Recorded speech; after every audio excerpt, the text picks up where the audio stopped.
اسلامی سال کا دوسرا مہینہ صفر المظفر ہے۔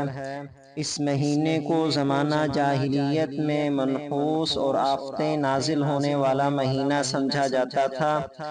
زمانہ جاہلیت کے لوگ اس مہینے میں خوشی کی تقریبات، شادی بیاہ وغیرہ قائم کرنا منحوس سمجھتے تھے، اور یہی نظریہ آج تک مسلمانوں میں نسل در نسل چلا آ رہا ہے۔ ہمارے معاشرے میں بھی آج کل لوگ سفر کے مہینے میں شادی بیاہ نہیں کرتے، کاروبار شروع نہیں کرتے، اس کو منحوس سمجھتے ہیں۔ اسی طرح اگر کوئی الو کسی گھر پر آ کر بیٹھ جائے تو یہ سمجھتے ہیں کہ اب اس گھر پر کوئی آفت نازل ہوگی، کوئی مصیبت نازل ہوگی۔ تو یہ وہی عقیدے، وہی نظریے جو زمانہ جاہلیت میں لوگوں میں مشہور تھے، آج کل بھی ہمارے اندر مسلمانوں میں وہی نظریے اور عقیدے مشہور ہیں۔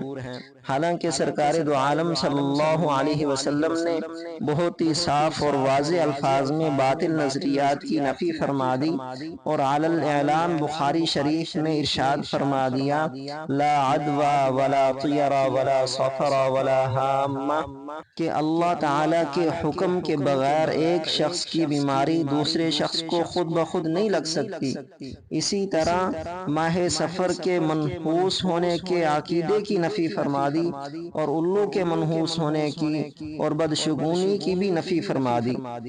مذکورہ حدیث سے ثابت ہوتا ہے کہ اسلام میں اس قسم کے فاسد اور باطل نظریات کی کوئی گنجائش نہیں ہے۔ ماہ سفر کے متعلق ایک جھوٹی روایت ذکر کی جاتی ہے: من بشرنی بخروج صفر بشرتہ بالجنہ، جو شخص مجھے سفر کے مہینے کے ختم ہونے کی خوشخبری دے گا میں اسے جنت کی بشارت دوں گا۔ یہ حدیث معتبر نہیں ہے، صحیح نہیں ہے، بلکہ لوگوں کی گھڑی ہوئی ہے۔